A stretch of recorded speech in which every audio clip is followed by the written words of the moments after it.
Australia loses more per head of population from gambling than any other country in the world. And gambling on sports is a big part of it. Many Aussies have placed a bet on big race days. You might have even placed a bet on your favourite footy team. The truth is, gambling ads are everywhere. But can you lose money to gambling without ever placing a bet? Turns out you can, and some people can't get their money back. I'll get to that in a second. Let's unpack this. The betting industry here in Australia is massive. Online bookmakers based in the Northern Territory alone have an annual turnover of over $50 billion. But critics say regulation is weak. The UK's gambling regulator has 300 staff, but Australia's de facto regulator, which is based in the Northern Territory, doesn't have a single full-time staff member. The regulator, supported by Licensing NT, has only released one annual report since 1993. Most online betting agencies set up shop in the Northern Territory because the taxes are low and the rules are more relaxed. In the Northern Territory, it's the weakest regulation, it's the lowest tax, and it's the most useless regulator.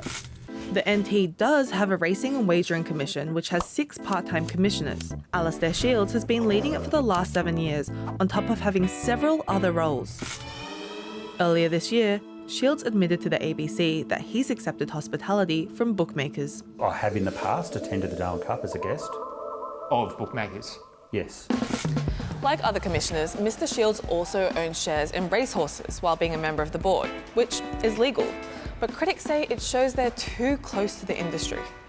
Four Corners reporter Steve Cannane, who investigated the gambling industry, repeatedly tried to speak to Mr. Shields, but he refused. Is there any reason why we can't talk to you? When the commissioners gathered for their once-a-month meeting, How long does the meeting go for? Steve took the opportunity to ask him a few questions. Can I ask you why it's sometimes taking 3 to 4 years to hear people's complaints? Even though there are no full-time staff and only 6 part-time commissioners, the industry claims the regulator is doing its job. There's this misconception out there that they are not a robust regulator. They certainly are.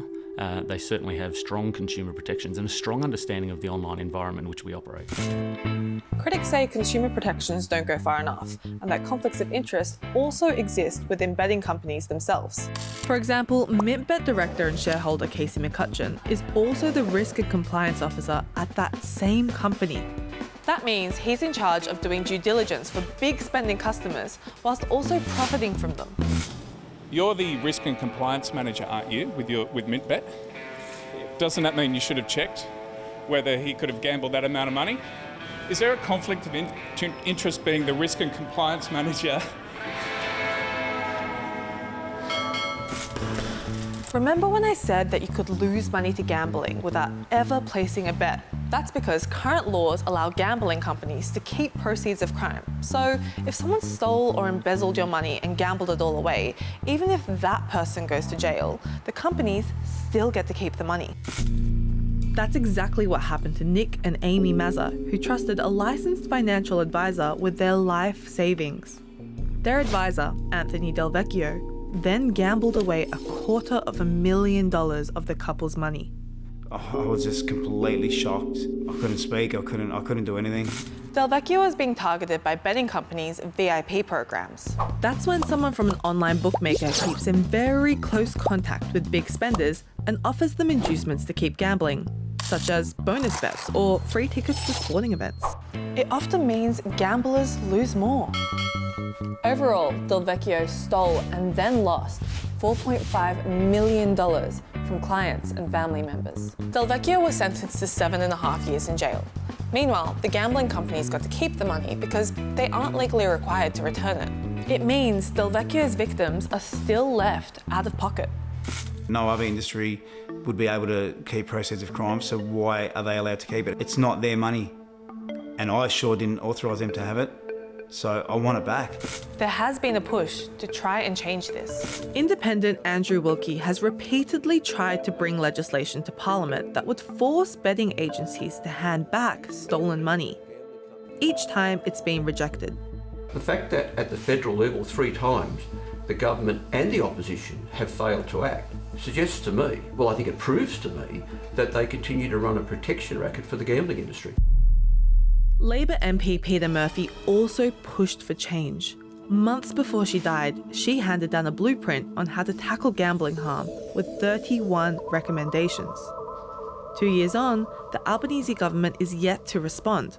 But why? The barrier to the government acting here is money and power. And gambling companies donate millions of dollars to political parties. They don't want to see any change. The Labor government says they're working on it. It's now nearly 2.5 years since that report was released by your friend. Why has the government not acted on that yet? The work continues, it's important work. I continue to talk to and engage with stakeholders about how we plot a path through to deliver some important reforms. So I guess we'll have to wait and see. For more, watch Steve's Four Corners documentary, Losing Streak, here.